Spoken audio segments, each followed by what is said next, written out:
Au sommaire de ce 13h, le processus d'enregistrement des SIM des réseaux de téléphonie mobile au Bénin connaît certaines irrégularités.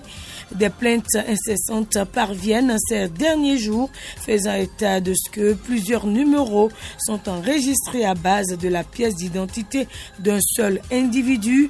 À suivre dans ce 13h la réaction du président de l'association des marchands mobiles monnaie du Borgou. Journée internationale de la canne blanche, c'est ce 15 octobre 2024. La canne blanche, un outil essentiel au déplacement des personnes aveugles et malvoyantes. Vous suivrez dans cette édition les explications du directeur du Centre de promotion sociale des aveugles de Parakou. Et puis fini l'importation des œufs de table et poulets congelés à compter du 31 décembre 2024 sur le territoire béninois. C'est une décision prise par le gouvernement et qui vise à renforcer la filière avicole locale. À moins de 3 mois de l'entrée en vigueur de cette décision, les acteurs de la filière s'apprêtent pour respecter les nouvelles exigences qui vont découler de cette initiative. Israël Doko, conseiller en élevage, sera dans ce 13h. Voilà pour le sommaire. Fraternité Midi Magazine, c'est aussi le journal Afrique, les sports et à la boucle, la revue de presse nationale. Voilà pour tout ce qui vous attend. Mesdames et messieurs, merci de nous préférer. Radio Fraternité 96.5. Fraternité FM.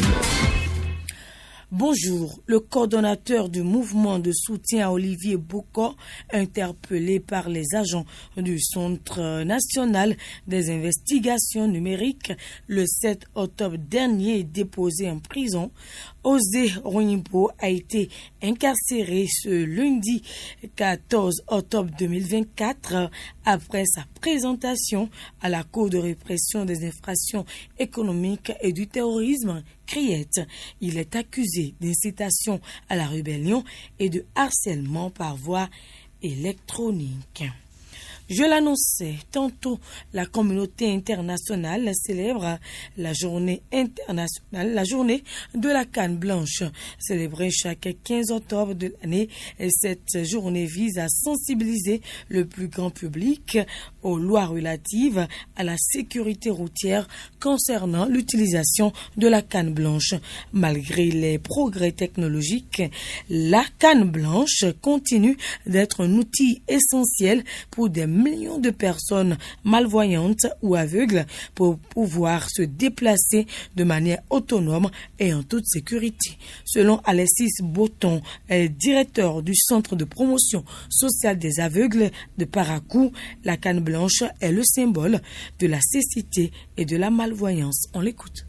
Bâton en question, c'est justement la canne blanche. Et la canne blanche est par excellence le symbole de la cécité, reconnu dans le monde entier. Et lorsque une personne se déplace et en mobilité avec la canne blanche, cela signifie d'abord que c'est une personne handicapée de la vue et que nous devons prêter attention à la présence de cette personne-là dans la rue. Et que, au besoin, nous devons pouvoir l'aider, l'orienter et lui prêter notre assistance pour l'aider à éviter les dangers éventuels auxquels il pourrait être confronté. C'est vrai, la canne permet d'éviter les obstacles qui sont au sol, les obstacles qui sont dans l'air, les autres obstacles que la canne ne peut pas identifier. Ce n'est qu'à nous qui les voyons qu'il revient de pouvoir les aider à traverser par exemple les voies, à ne pas tomber dans de l'eau, bien suite à une pluie.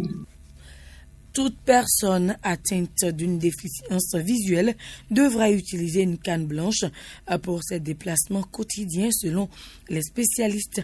Mais le constat sur le terrain est que ces personnes n'aiment pas utiliser la canne. Selon Alexis Boton, ce comportement s'explique par le regard de la société sur ces personnes. On écoute pour plus de précision le directeur du Centre de promotion sociale des aveugles de Parakou. En réalité, toutes les personnes aveugles ou malvoyantes sont invitées à utiliser la canne blanche. Mais il se fait que dans notre pays, pour ne pas dire même dans notre centre ici, les apprenants et même le personnel déficient visuel ne l'utilisent pas régulièrement.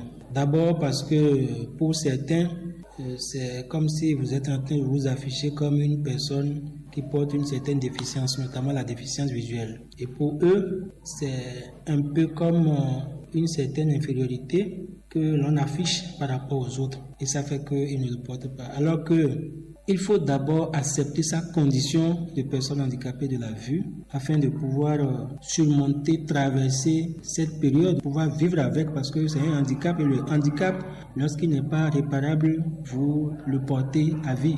Donc, il vaut mieux vivre avec et s'affirmer tel quel, au lieu de tenter de passer à côté pour parfois même tomber dans des situations qui peuvent vous être préjudiciables.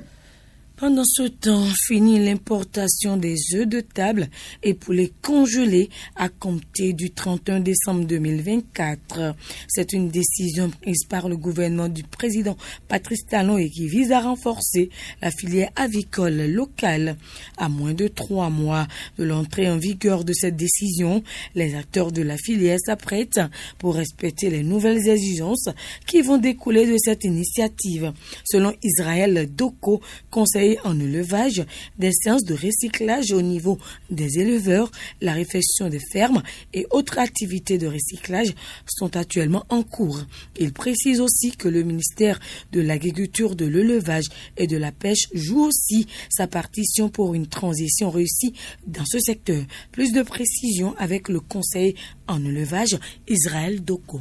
Je pense que les préparatifs vont bon train sur le terrain. Et au niveau du gouvernement, ça se répète chaque fois. Le ministre de l'Agriculture, de l'Élevage et de la Pêche, le ministre Dossoui, l'a répété lors de son passage sur les antennes de l'ORTB pour les 8 ans d'action du gouvernement. En 2024, les vannes seront fermées. Fin 2024, début 2025. On a cette assurance que le politique est en train de jouer son rôle. Parce qu'il s'agit de ça. Il faut que le secteur soit assaini, que le marché soit présent, et ça c'est le rôle du politique. On est rassuré que cela se fera. Alors du côté des éleveurs, les acteurs même, les préparatifs évoluent également, qui pour remettre sur pied les fermes, qui pour se faire former, se faire recycler, pour être aptes à produire les poulets de chair. Du côté des organisations professionnelles aussi, et le remue-ménage, tout le monde se prépare activement pour booster la production de poulets de chair et suppléer à l'arrêt des importations de poulets congelés en République du Bénin.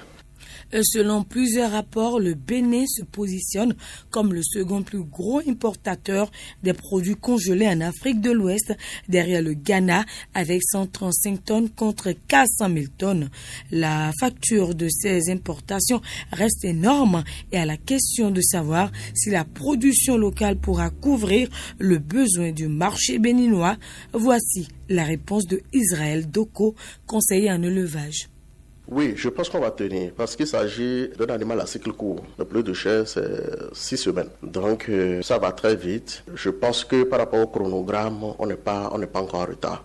Ça, c'est par rapport à l'animal. Et maintenant, par rapport à la logistique, tout autour, des couvoirs qui doivent fournir les poussins d'un jour sont en train d'être finalisés. Les bâtiments sont montés, les reproducteurs sont en cours d'acquisition. Et la logistique par rapport au camion frigorifique qui doit distribuer ces poussins au niveau des fermes d'élevage, tout ça est pratiquement prêt déjà. Les provenderies qui doivent servir l'aliment, ça existait déjà. Il suffit juste de faire quelques réaménagements par rapport à l'alimentation des poulets de chair. Ils sont en train et nous savons, les poulets c'est le maïs, c'est le soja. Nous sommes un pays producteur de maïs et de soja. Il y a cette disponibilité-là. Donc je pense qu'il n'y a pas à s'inquiéter. Il n'y a pas à s'inquiéter. On va tenir dans les temps et les aviculteurs également sont en train de se faire former, comme je viens de le dire. Donc tout le monde s'active.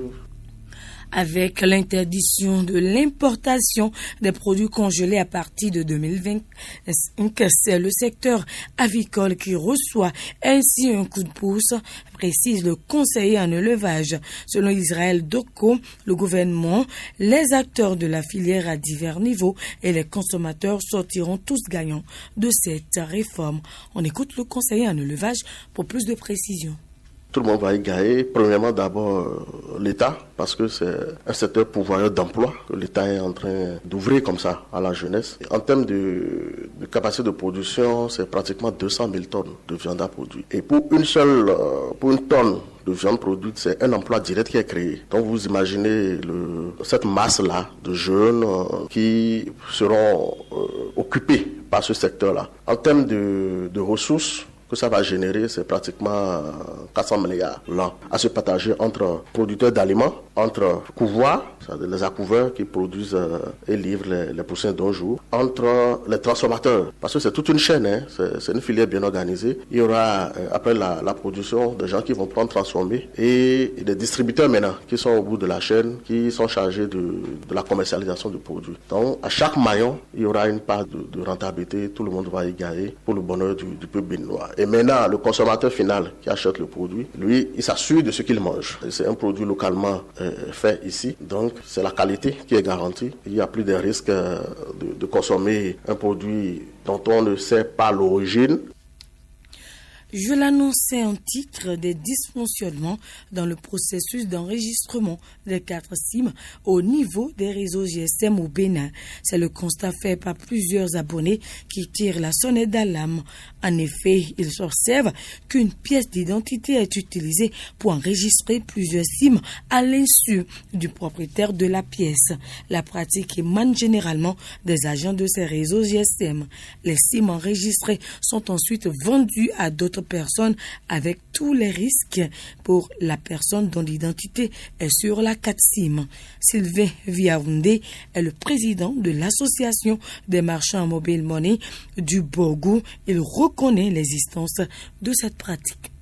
Malheureusement, ce sont des agents qui sont commis normalement pour la vente des 4 SIM qui commettent ces forfaits. Ce sont des forfaits qui sont commis dans un passé récent, avant l'avènement de la mise à jour des SIM. Et donc c'est même le processus de mise à jour de SIM qui a permis maintenant de déceler ces failles. Lorsque vous allez par exemple acheter une SIM, l'agent vous vend normalement votre SIM et utilise votre pièce d'identité pour vendre également, pour activer également d'autres SIM qu'il ne vous remet pas, mais qu'il garde, quitte à revendre ces SIM à des personnes qui n'ont pas une pièce d'identité valide ou à des étrangers qui viennent pour un séjour, un court séjour, et qui ne peuvent pas s'acheter une SIM, mais qui ont besoin d'une SIM. Et ils revendaient ces SIM-là, parfois chères. Alors, en faisant comme ça, vous, au nom duquel la SIM est achetée, vous courez un risque lorsque, par exemple, la SIM commet un forfait et qu'on retrace pour savoir à qui appartenait cette SIM, on dira que c'est vous, alors que vous n'êtes pas le réel coupable. C'est vraiment pas bien.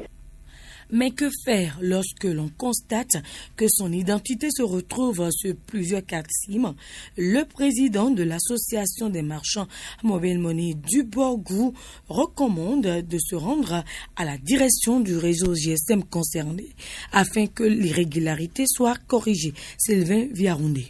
Lorsque vous découvrez cela, il faudra vite faire pour pouvoir supprimer ces numéros qui sont en vos noms et que vous ne reconnaissez pas. D'abord, pour identifier les numéros qui sont en vos noms et que vous ne reconnaissez pas, avec les opérateurs GSM, il y a déjà MTN qui a une syntaxe étoile 124 étoile 3 dièse et vous recevez un message qui vous liste tous les numéros qui sont en votre nom et vous regardez dans la liste les numéros que vous ne reconnaissez pas avoir acheté vous-même, vous les listez et puis vous vous rendez dans une agence de MTN plus proche de votre maison et vous signalez ces numéros en présentant votre pièce d'identité et le processus de suppression de ces numéros sera donc déclenché. Quant aux autres réseaux, aux autres opérateurs Move, Celtis, la syntaxe est en cours de développement, mais pour le moment, vous pouvez vous rendre à l'agence directement et demander à ce qu'on vous vérifie tous les numéros qui sont en votre nom et dès que vous remarquez qu'il y a des numéros que vous ne reconnaissez pas, vous demandez tout simplement la suppression de ces numéros. Autre volet de l'actualité, près de 2000 dossiers relatifs à la cybercriminalité ont été traités par la Cour de répression des infractions économiques et du terrorisme, CRIET, à la date du 17 septembre 2024. C'est le point fait par le président de cette juridiction spéciale à la faveur de la rentrée judiciaire solennelle tenue le 9 octobre dernier. Selon Édouard Syriac Dossa, le nombre de procédures relatives à ce phénomène croît sans cesse au Bénin malgré les mesures de lutte mises en place. En 2022, 347 dossiers liés à la cybercriminalité ont été traités contre 415 en 2023 et déjà 576 au 17 septembre 2024. Une croissance inquiétante selon le magistrat qui précise que les infracteurs sont pour la plupart des jeunes. On écoute pour plus de précision Edouard Syriac Dossa, président de la CRIET. La cybercriminalité. La première question qu'il faut se poser ici est celle-ci. Qui sont les infracteurs? Eh bien, ce sont nos jeunes, ce sont nos enfants qui utilisent les fournitures scolaires qui ne se résument plus en ces cahiers, en ces règles, en ces stylos. Mais aujourd'hui, c'est des fournitures numériques. Android, on les achète, ordinateurs, ils en ont besoin. Mais avec l'âge juvénile, ils ont des applications à bord qui font qu'ils passent des nécessités scolaires aux malencontreuses utilisations criminelles. Parmi eux, il y a des naïfs, il y a des insouciants, des inconscients. Et c'est souvent des gens qui sont déscolarisés. On vit un dilemme dans l'exercice ou la prise en compte de cette infraction. Condamner ces jeunes systématiquement, c'est compromettre immédiatement l'avenir du pays. Ne pas les condamner, c'est détruire l'image du pays, faire douter les infracteurs et faire fuir in fine ceux-ci et ainsi compromettre immédiatement l'avenir du même pays. D'où le dilemme. Les condamnations prononcées par la CRIET contre les personnes accusées de cybercriminels ont des répercussions sur les familles de ces dernières, reconnaît Edouard Syriac Dossa. Néanmoins, le président de la CRIET pense que ces sanctions sont les seuls moyens de dissuader d'éventuels candidats à la pratique de cette activité criminelle. Écoutons pour plus de précision Edouard Syriac Dossa, président de la CRIET. Condamner un jeune pour cybercriminalité, qui est l'espoir de ses parents, c'est condamner indirectement ceux-ci à la mort par accident vasculaire cérébral, aux soucis pouvant les amener immédiatement à la mort ou d'autres pathologies ayant pour source le stress et dont la finalité mortifère est la même. Que faire devant une infraction de cybercriminalité? L'auge d'infraction qui n'a pas une définition précise, mais se résout